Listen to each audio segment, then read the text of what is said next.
এরকম একটা বড়া যদি আপনার পাতে পড়ে, আপনি অনায়াসে এই বড়া দিয়ে পুরো ভাতটা খেয়ে নেবেন গরম ভাতে, একটা লঙ্কা কিংবা অন্য কিছু দিয়ে।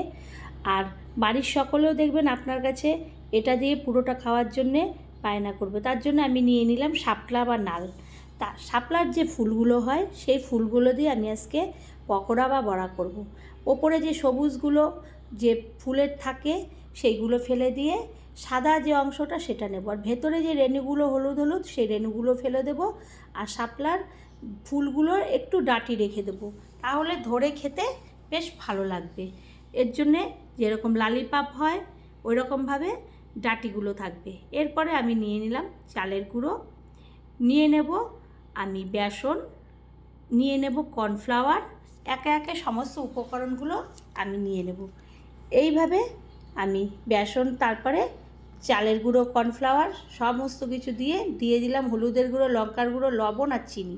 চিনিটা দেবেন, না হলে খেতে সেই ঠিকঠাক মতো স্বাদ আসবে না। এরপরে আমি শুকনো উপকরণগুলো হাত দিয়ে ভালো করে একসঙ্গে সমস্তগুলো মিশিয়ে নেব, তাহলে জল দেওয়ার পরে কোনো অসুবিধা হবে না। তারপরে অল্প অল্প জল দেব, জল দিয়ে একটা ব্যাটার তৈরি করে নেব।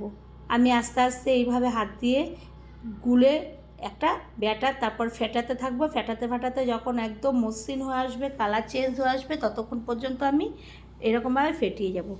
আপনারা এখনও চ্যানেলটি সাবস্ক্রাইব না করলে সাবস্ক্রাইব করবেন, লাইক শেয়ার কমেন্ট করবেন, পাশে থাকা বেল বাটনটি টিপবেন, যে কোনো রেসিপি আপনাদের কাছে পৌঁছাবে। এরপরে আমার ব্যাটারটা পুরোপুরি তৈরি হয়ে গেছে। আমি কাছিয়ে একটা এইখানে পাশে রেখে দেব।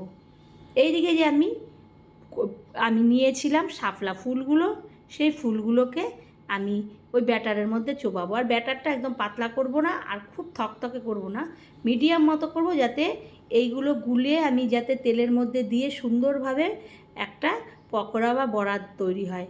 যেরকম আমরা করি বেগুনি, এরকম ফুলে থাকবে সুন্দরভাবে, ওইভাবে সমস্ত উপর থেকে আর একটু ব্যাটার দিয়ে দেবো। আগের থেকে তেলটা গরম বসিয়ে দিয়েছিলাম। এরপরে ওই তেলের মধ্যে আমি দিয়ে একে একে সমস্ত কয়টা শাপলা ফুলের যে ফুলগুলো সেই ফুলগুলোকে আমি দিয়ে দেব। এইভাবে উল্টে পাল্টে সমস্ত ফুলগুলো লালচে করে আমি ভেজে নেব। এটা আপনারা মুড়ি, সিঙ্গারা, চপের বদলে এই শাপলা ফুল দিয়েই মুড়ি খেয়ে নিতে পারবেন, কিংবা ভাত দিয়ে তো কথাই নেই। এইভাবে সমস্ত কটা আমি এরপরে ভাজবো। উল্টে পাল্টে ভাজা হলে প্রথম যে ব্যাচটা সেইটা আমার ভাজা হয়ে গেছে।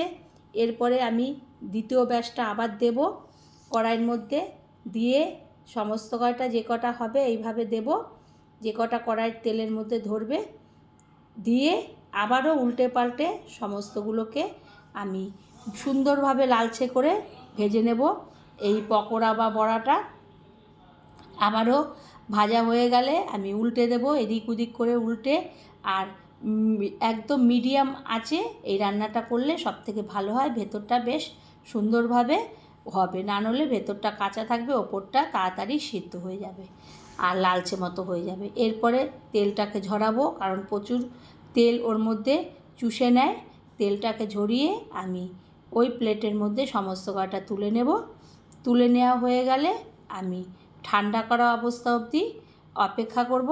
ঠান্ডা হলে আমি যখন এটাকে নেব, দুটো একসঙ্গে নিয়ে বাড়ি দেব, এত সুন্দর মচমচে আর এত সুন্দর আওয়াজ হবে যে না খেলে বুঝতে পারবেন না। তারপরে আমি একটা ভাঙবো। আবারও কোনো রেসিপিতে দেখা হবে। ধন্যবাদ।